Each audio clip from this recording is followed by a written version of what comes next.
All right. Coming on a few minutes early. And Dina, if you can just let me know that you can hear me okay and the sound is good. Welcome. I'm going to coming on a couple minutes early just to give people a few minutes to come on live with us. This is super fun. First time doing YouTube live. Bring this camera up just a smidge. All right. So just type in and let me know. Yep, great. Thanks, Dina. We are good. Video looks good. Sound looks good. All right. We will get started in just a minute. Excited for this Ask Me Anything, our 2021 series. I love doing these each year, and this is our first time doing it on YouTube Live, so super fun.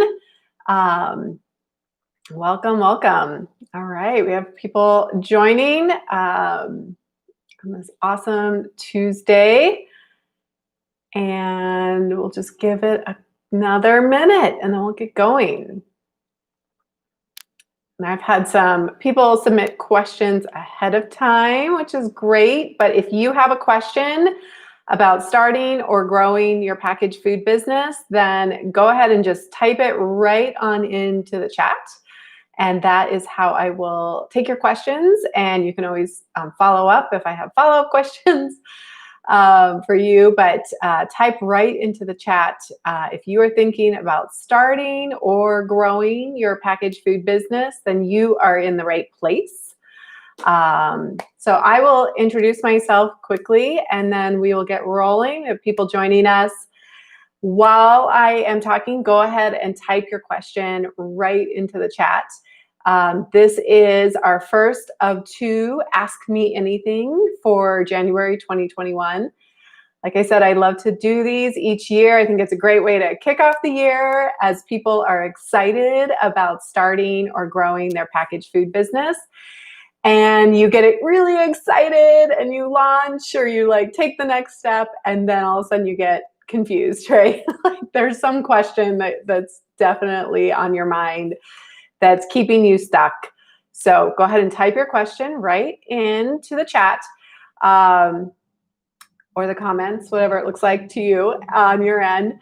My name is Sari Kimball. I am the creator of Food Business Success, and I help packaged food business entrepreneurs either start from an idea, start and launch their business, or if you already have a packaged food business, you're in farmers markets or you're doing small wholesale, you are in the right place because I help you grow to the next level and really up level your food brand.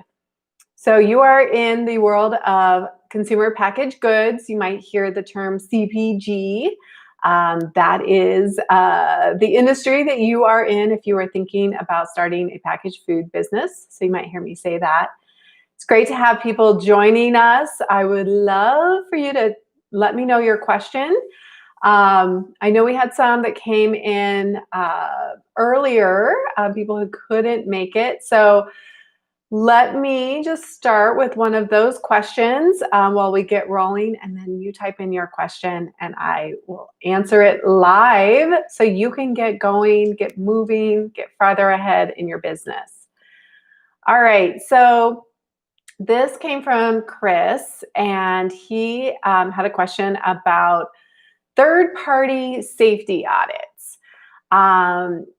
He said, I think this is something many people don't know about. I certainly didn't. He's a small business and he has just gotten into a small grocery store, but it's a part of a larger chain, and they are requiring him to do a third-party audit. Yeah, he has a simple, very small, brand new pickled onion business, and he's just a solopreneur. And they want to have a GMP, good management practice audit that could very well be $2,000. Yep. So I wish I had better news for you, Chris, but Honestly, what I would tell a client in food business success is that this just might not be the right grocery store for you. Um, that you may want to wait until you're in a better place to be able to spend that money.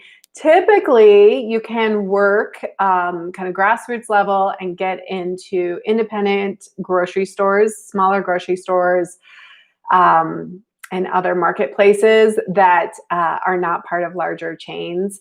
And so you wouldn't have to go through a third party audit like that.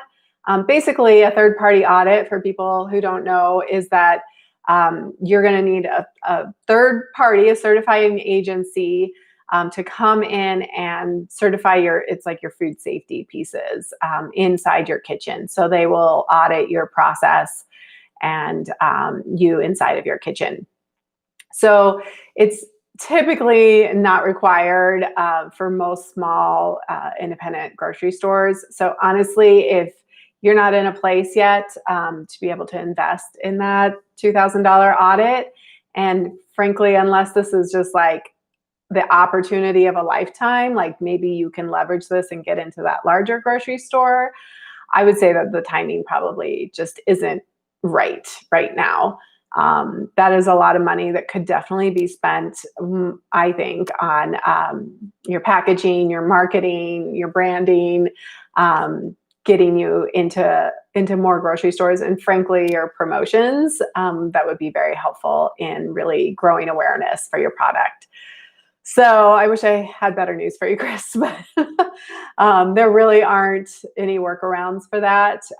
It costs what it costs, and it's just going to be a hit to your bottom line and an investment that you're going to have to decide whether you want to make. Hi, Jessica. Thanks for being here. So Jessica says, can you shed some light on licensing your products to other food businesses? So is that, I'm guessing and you can tell me if this isn't what you mean. I'll answer it the way I think what you're saying, and then you can tell me if not. So you can essentially like co-pack, be a mini co-packer, or what we might call like a private labeler or a white labeler for other people. So that would be one option, where you make the product for them, but you put their label on it.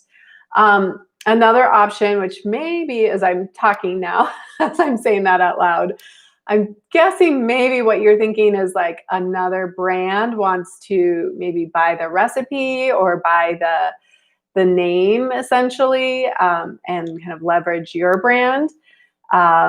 So maybe give me a little bit more clarification, but certainly you can always, sell your recipe or sell your brand, and somebody else could produce your product instead of you, and use your name if you agree on something. So I don't know if that's exactly what you mean. Yeah, leveraging your recipes. Okay. So you can't trademark a recipe. There is, what's the term? So recipes are not trademarkable or copyrightable. They are considered like, open source essentially. However, you can, it's called a trade secret. You can get a trade secret on like a proprietary, like Coca-Cola, for instance, has a trade secret on their blend of spices and seasonings, flavors that they use inside Coca-Cola. So that's certainly an option. You could get a trade secret and then like sell that trade secret essentially. So I know you make compound butters, so you could, in some of your recipes, kind of make that recipe a trade secret. There are some guidelines to that, and it's certainly possible. Otherwise, you could just do an informal licensing agreement. Essentially, yeah, you're almost selling the business in a way, or at least like a part of the intellectual property. So yeah, certainly an option for you to do that if you wanted to. I would definitely get an attorney involved to make sure your contract, is a win-win for everybody. So definitely an option. Let me know if there was any follow-up question on that, or if you want any more clarification. All right, so we have some more people joining us. I would love for you to type in your question. But I do have it's actually sort of a food safety follow-up question, similar to Chris's, but a little different. So Felicia had submitted a question that she was wondering about a good resource to learn about food safety risks for your particular product. And I'll have to say, I just want to say a little bit more about food safety. This is something I think I'm seeing more and more and more that really gets overlooked and sort of shoved under under the rug, because this is not the fun, sexy, glamorous part of starting a packaged food business. Like getting into the kitchen, making the product, putting the fun label on it, going to the farmer's market or seeing it on store shelves or getting it onto Amazon or e-commerce. Those are all, we all have our strengths for sure. But that's kind of what most people think about that they need to be working on for their food business. But the reality is, and this is the example I'm sure some of you have heard me use, that if you wanted to start a scarf business, you could be in business tomorrow with very little oversight, very little regulations. You just need to go knit a bunch of scarves, right? With food, we have this whole food safety regulated by the FDA, right? So there are a lot more pieces involved. And what I see most often is that most people just do this. They're just like, I don't know, if I just ignore it, it'll go away, right? And granted, your risk is probably pretty low at a farmer's market or on your small e-commerce website or just selling direct to consumer. But you technically need to have a food safety plan in place. So when you are getting a license, you're saying that you are signing something that says, yes, I am following all the FDA regulations. And so that means having a food safety plan in place, whether it's a GMP or a HACCP plan, hazard analysis, critical point, I missed an A in there, but HAACP, HACCP plan, GMP plan. You need a traceability plan so that we are tracing the product from ingredient inputs all the way through the process, and then your output and where the product actually goes. You need a recall plan, and you need to be registered with the FDA if you are transporting any product out of state or you are bringing product in state. So if you are ordering jars from another state, then technically you need to be registered with the FDA as a manufacturer or as a wholesaler. And that is so that we can trace the product, right? So food just comes with a whole additional umbrella of food safety and compliance there. And I know, some products obviously are way easier than other products, but a granola has very low food safety risk versus like the compound butters or an ice cream or something with meat or dairy in it, a fresh salsa, something like that. So it doesn't really matter though, whatever your product is, there's a minimum threshold of food safety that you need to be aware of and you need to be implementing into your business. And then depending on your product type, you may need to have some additional layers of compliance. So for Felicia's question, there's not like one great resource. Obviously the FDA.gov website will tell you a lot, and Google searches where you include FDA can be helpful. If you are, for instance, an acidified food, a low acid food, a juice, seafood, those are all products that are going to require additional FDA. You may have to do better process school. You might have to do additional testing. There's also different layers of probably in your county or your state, whether your product is potentially hazardous, like a fresh salsa, something that has to be refrigerated versus a not potentially hazardous product like a granola that's totally shelf stable. So honestly, what I would do is, as far as resources, you can do some Googling, of course, but join the Food Business Success private Facebook group, and that's a great place to ask like specific questions about your product. And I jump in there and help answer questions, as well as people in the group. And we have hundreds of packaged food business entrepreneurs who definitely could potentially help you with some of these things. So that's a great place to start. There are some other great private Facebook groups specifically around CPG and food. And then, I remember there was one other resource. Oftentimes your extension offices or like any of the extension groups across the United States. So for instance, I'm in Colorado, and we have Colorado State University Extension, and they do put out quite a number of food safety papers and presentations, food safety, like specific products and things like that. So you might even just Google like your product and then like extension resources or university extension resources. That might be a good place to go. All right, we got more questions coming in. This is fun. Okay. What should you know about your recipe, a sauce, for example, before going to a co-packer to make it into a shelf-stable product? What recipe and non-recipe info do they expect to have available? Oh my gosh, great question. So I am just finishing this up, actually, this exact process with a client, and I'm guessing that currently your recipe is not shelf stable. It needs to be refrigerated. So, oh my gosh, this is I'm like, my head's spinning, like, where do I even start? So first of all, for anybody going to a co-packer, your recipe needs to be it can't be a recipe anymore. It needs to be a formula, meaning that everything is in weights. So including your liquids.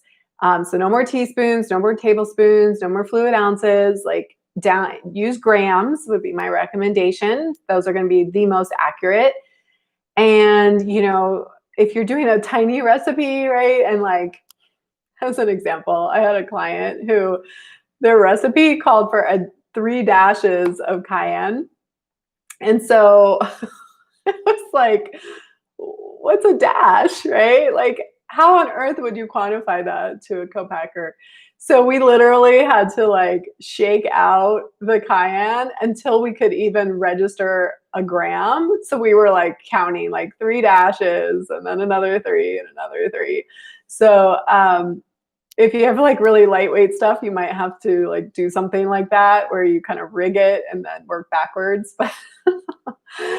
So first of all, get everything into weights. Second of all, like you got to get away from using any kind of ideally branded products. So if you, I'd love to know actually what your sauce is. That would be helpful. But don't be using like, I'm trying to think of a good example. Like I guess my salsa client, right? He's using Rotel, green chilies and tomatoes. So we're working on like how can he create his own tomato chili mixture. So the more you can like get it from any kind of packaged process, like prepackaged food, a branded food, to like the most raw ingredient possible will be really helpful. It'll be way more cost effective. It'll be better for your label where you won't have like all these sub ingredients, and it'll just make the whole process easier. The more you can dial things back to a raw ingredient. That said, like Worcestershire sauce, right? It's like I don't expect you to like make your own Worcestershire sauce. So there are things that do get packaged or purchased in bulk and used in a co-packer, but the more you can dial it down to the rawest ingredient, the better. And then what's going to happen is, and I can just tell you from experience, working with my client back here, Hustle and Brussels, is it's going to take quite a number of hours of R&D time with your the food scientist or whoever they have on staff that's going to help you at the co-packer. You don't have to use the co-packer. So I would recommend maybe, and you could reach out to me directly, just send me a DM or hello@foodbizsuccess.com. But I have some great food scientists who have helped me with these kind of projects. They are not going to turn out, your sauce will not be the same. So we also need to like lower our expectations. The color won't be the same. The viscosity might not be quite the same. There are going to be things that you're going to have to let go of. So knowing that you're going to have to go in with probably like hoping for like at best 95% and like, so somewhere in between 90 and 95%. And are you okay with letting go of that to turn it into a shelf-stable sauce? There are just things that you can't mimic when it's refrigerated. So let's see. That's definitely a good place to start. They are going to use commercial ingredients, which are can be different than our store-bought ingredients. So they might be using emulsifiers, powders, like we found an olive paste or it was actually an olive powder, for instance, that we were playing around with. Or I have another client, we've been using a pickle flavor powder, right? So to make a sauce shelf stable, we have to get the the water activity down to a certain place as well as the pH. And so we have to like reduce the number of liquids to some extent or like try to balance out acids and liquids. Sorry, I'm gonna just take a sip of water here.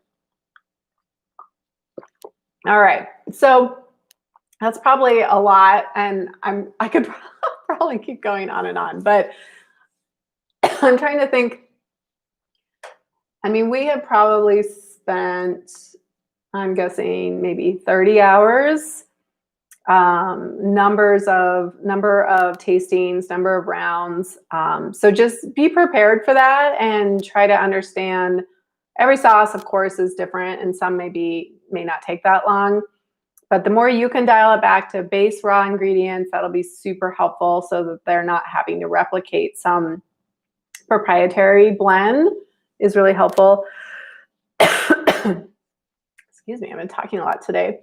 So hopefully that gives you some first guidance, and then take follow-up questions either here or I'll be back next week, next Thursday on YouTube Live, or take it over to the Facebook group. And Dina plugged in the Facebook group link here in the comments. All right. Hi, Dan. I saw you email me today, and I'll get back to you. I'm looking to start a kind of whole food supplement line.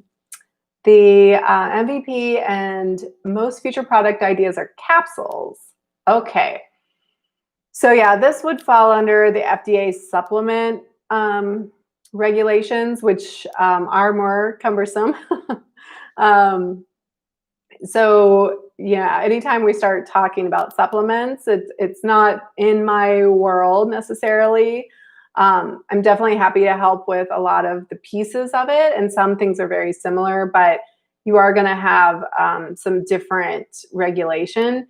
And really, it's not too bad, but when you start trying to make claims and things like that, then that's where more FDA oversight comes in. So we want to be really careful. I mean, we want to be careful no matter what with claims on packaged food or with supplements for sure, and make sure that we're following FDA regulations on that. But I think you and I will definitely talk more about helping you with this project.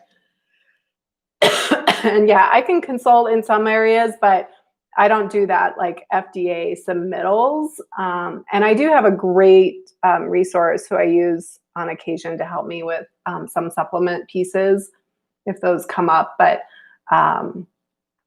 yeah, I will reach out to you. I'll email you and we can jump on a call. All right.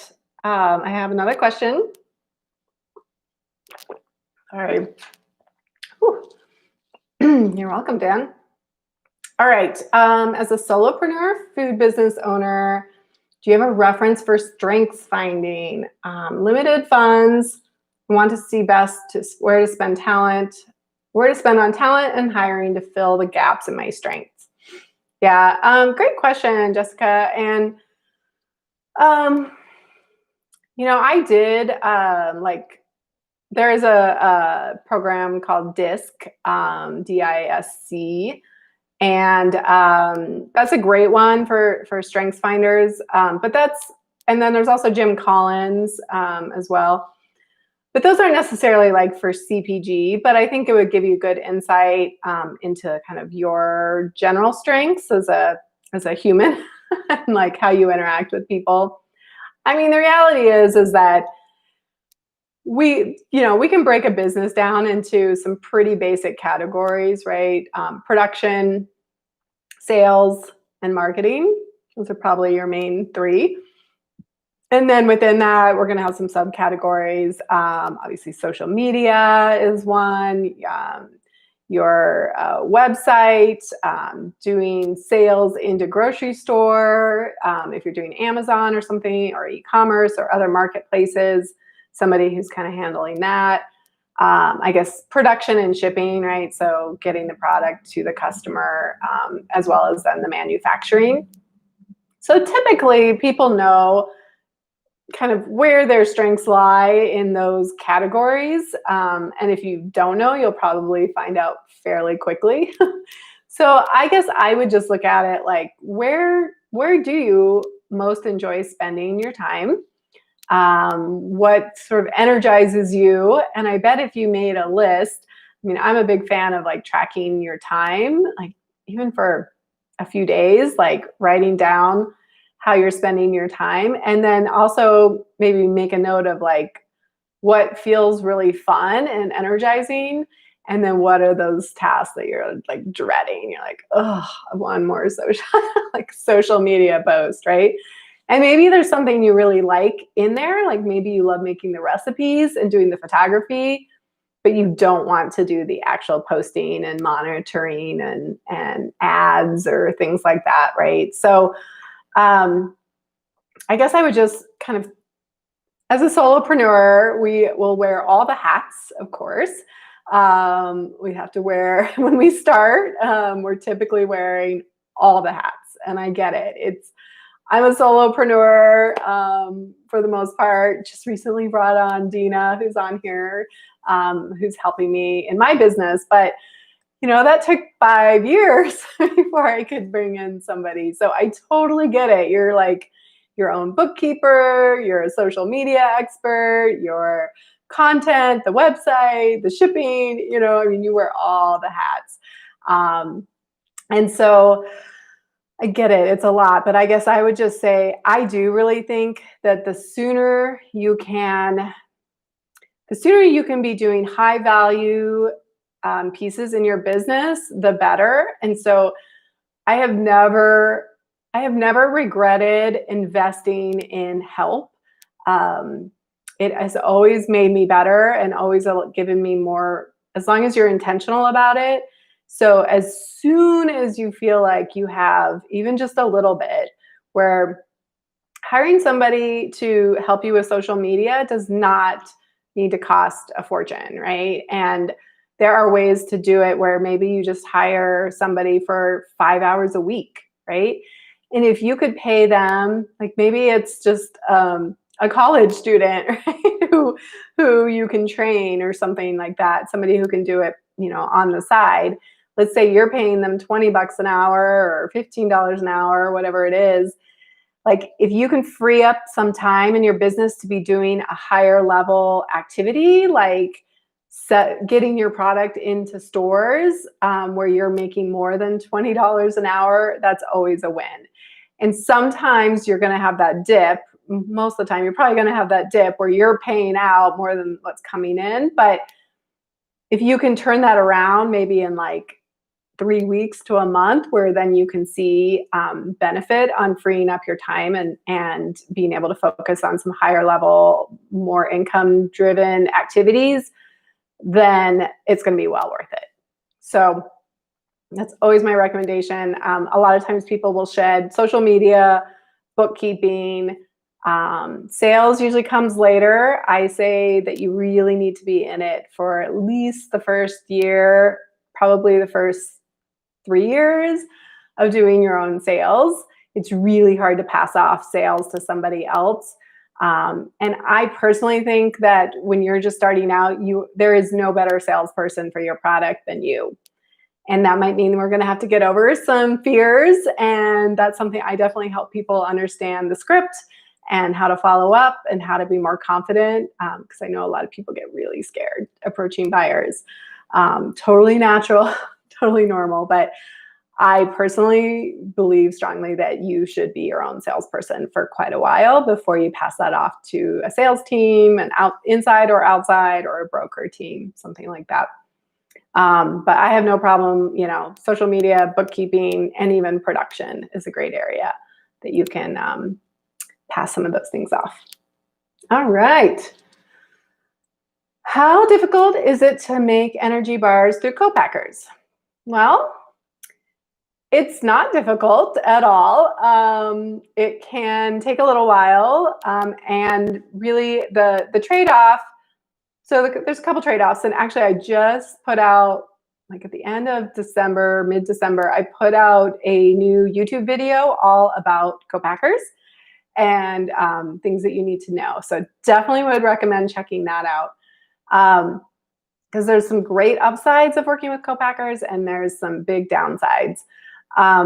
So the main thing, which isn't difficult, is just, do you have the cash infusion up front to deal with the minimums that are required? So anytime we go to a co-packer, they're going to have MOQs, minimum order quantities, and your price per unit might be lower than what you could do in a kitchen, but you might need to get 10,000, right? And actually, I've been working with a bar client, and so I was talking with a co-packer who had relatively low minimums. I think it was 10,000, I believe. And you didn't have to do multi-month.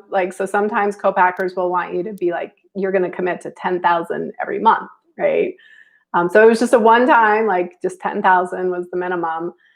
So you're going to get great pricing, but then, if it's 85 cents for a bar, to have a bar in hand, then do you have that $8,500 up front? So that's the downside. You probably will need to work with a food scientist or an R&D person to help you with your formula, to make sure that it's, again, we use commercial ingredients in a co-packer, and you want to be sure that that is going to work, that you like it in your recipe. There's probably also going to be some shelf stabilizers and things, preservatives, and they can be natural preservatives, but a food scientist will help you with understanding that piece of it and working that into your formula. So yeah, none of these things, in my opinion, are difficult. I'm sure, that's, of course, I've had numerous years now of working in this industry. I can certainly help you navigate that piece inside Food Business Success or as a one-on-one client. But otherwise, if you're going to do it yourself, it just takes tenacity and knowing that you are going to have to make an investment both in R&D costs and also in just the minimum order quantities that you have to order up front. All right. Any other questions? I don't see anything else coming in.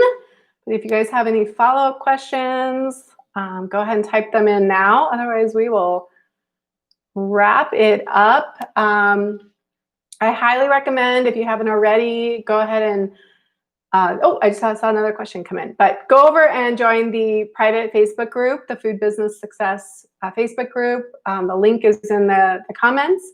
And of course, if you're interested, you can always work with me either one-on-one or inside Food Business Success, which is my online program, online course that you also get one-on-one time with me.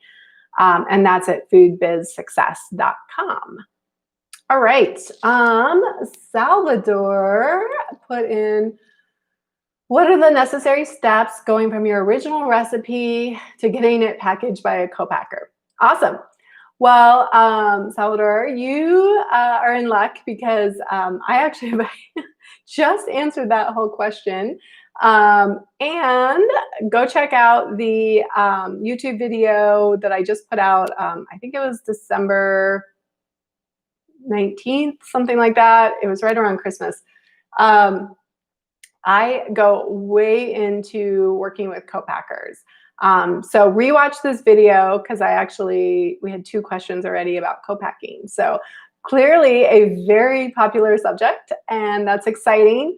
Not everybody, certainly certain products are not great for going into co-packing up front. Some products are better than others.